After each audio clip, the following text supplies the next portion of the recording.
got sort of back into bad habits really.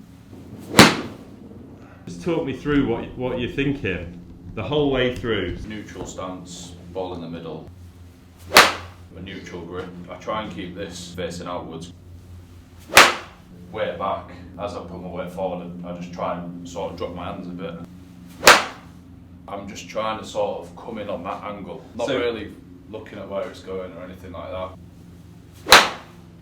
I think, because I'm thinking about getting into sort of front into your lead side. I start like shortening that, and I end up, sometimes I'll be swinging it from like there. Okay. Do you know, instead of like back here sort of thing. Yeah. Better strike. Yeah, nice one. You can see where the inconsistencies are, okay. Well, that strike is a bit indifferent. You're only warming up at the moment though. In fairness, you've only played 7 or 8. That's a nice strike. Nice shot. The way you move in, you can see it, but the data supports it. You're living life left. Yeah. I.e. with your swing direction, and then your face is open. Yeah. So yeah, that's going to present problems with the longer clubs, basically. Yeah. I get myself into a pickle as well, because like, I know I shouldn't do it, but I do. Because I know that I've got that fade slice, then I'll aim sort of left of the fairway, and it'll just make me want to do that more. Right. For some reason, I don't know why. You can see gradually over the round, it just gets worse and worse. Yeah. Yeah, better strike, but that face is just way open, wasn't it? Yeah. Yeah.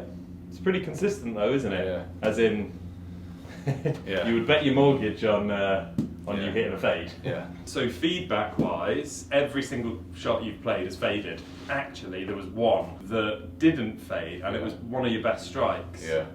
So, and what's that sort of telling you? So if we've got a swing direction that's a bit left, as we know it is, and you were striking a lot of them quite clean, so probably the low point's too far back and on the kind of surface really, so it's just glancing the top of the turf. So low point is actually kind of like at the ball, if you like, like that.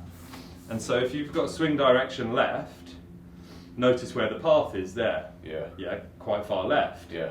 And then if you keep your face a little bit open to that, that fades it back onto the target for you, which happens most of the time. The one you actually nutted, and it went a mile, it actually went 10-15 yards further than the others, was a more downward angle of attack. And then look at that, it's the same swing direction, but the path is further over. So the path then matched up with the face, and it was just a straight pull, but a much better strike and a much better flight and more distance. So what we want is absolutely that. So we want to be more down on it, because it's too shallow at the moment, delivery. It tended to be more 0 point whatevers, and then the occasional upward angle. So we absolutely want to play around with this, and then when we can sense this, we can start to direct it around for different shots. Cool. Are you naturally right-handed? Right-handed, yeah. Cool. And right-footed? Yeah. Brilliant. Have a look here. It's an infinity sign, or a figure 8 if you like. Just take it in your right hand, take the club in your right hand, and just make an infinity sign with the club for me. Out, sort of in front of you, in this space here, that's it. Yeah, now this is really good. And I'll tell you why I'm saying that. You have gone, naturally, to a sort of draw place. It's interesting that you've gone there, because I would have expected to see this. Oh really, yeah.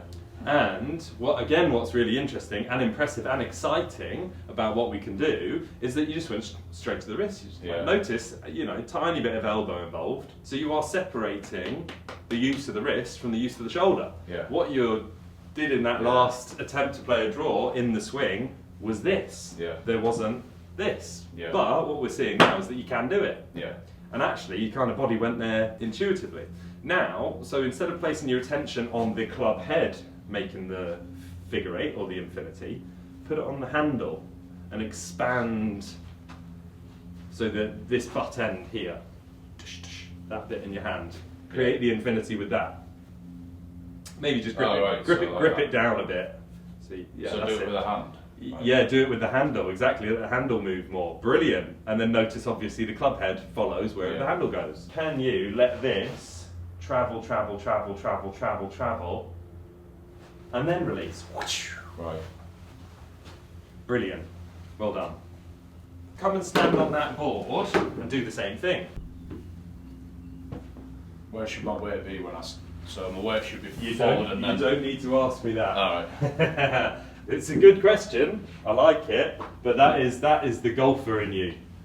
If we were playing table tennis after a couple of pints in a sort of activity bar, you would absolutely not be asking me about where your weight should be when you're about to serve. I'm not saying don't ask me any questions, absolutely do ask me questions, because it gives me an insight as well. So, let's get back, so that's gone more to a sort of, and then that's gone more to a golf swing, which is good, I like it, but I just want you to stay out of golf and you're just making that figure eight. A really nice late release. So how can you get that handle as far that way? Wow, that was good. If you love the coaching and want to experience the effects of the training that you see with our pupils, you can purchase the GRFI system yourself by following the link in the video description. You'll get all the equipment and a 2-hour download covering all the fundamentals, exploring your movement and how you can use the ground and create those all-important ground reaction forces and transfer them through to clubhead speed and experience the gains that you're seeing in the videos. Now you tell me where your weight needs to be at any given time, because you're doing it perfectly. So where's it? What goes first? Yeah, exactly. No, just stay there. That was brilliant what you just did, because that's exactly what you were doing. Notice that you're there and this is way back there somewhere. You are nowhere near striking this ball yet. There's only one thing this golf ball's going to do. Yes. That's on. That's definitely moving right to left. And again, very well done. Awesome. Yeah, right to left. Brilliant. So of course, these are all starting either straight or left, aren't they? We've got loads to do still, but this is absolutely start of it. Freeing up the levers, recognising the space the club's travelling through. It feels a lot better keeping that, you know, the feeling of keeping that slack. Yeah, just letting it react rather than stiff. It was... I don't know what I was have another go. Because all we've done is recognised the use of the wrists and how we can use them in a release, but also taking inertia off the system by just letting the arms react. Fantastic. Yeah, it's much better, isn't it? Better strikes as well. Step back and have a practice swing, or just take it in the right hand, so nudge the ball away, that's it, just the right hand, and do the loops again. So, as in the figure eight, the infinity. So big wide on the way back, that's it. And then, when you're coming through here and you snap it, just hold it here. That's it, and again. I should say, in fact, without the infinity now, so you just come in back and through. Yes, well done, and again. Back and through to there. Well done, and again. Brilliant. And again, and just club head to me here. Fantastic. So, keep your grip. So, absolutely letting it rotate about the shaft. So keep your grip, I'm going to roll you around a little bit. You're doing this to shut the face. Maintaining an arc to me, because it wasn't going where you have been before. So now 2 hands on the club, same thing, just that back and through to me. Yeah, more to me. Yes. Cool. There you go. Much better. Fantastic. Notice how it could start right then. Yeah. Brilliant. Withdraw. Fantastic. It was just on that previous couple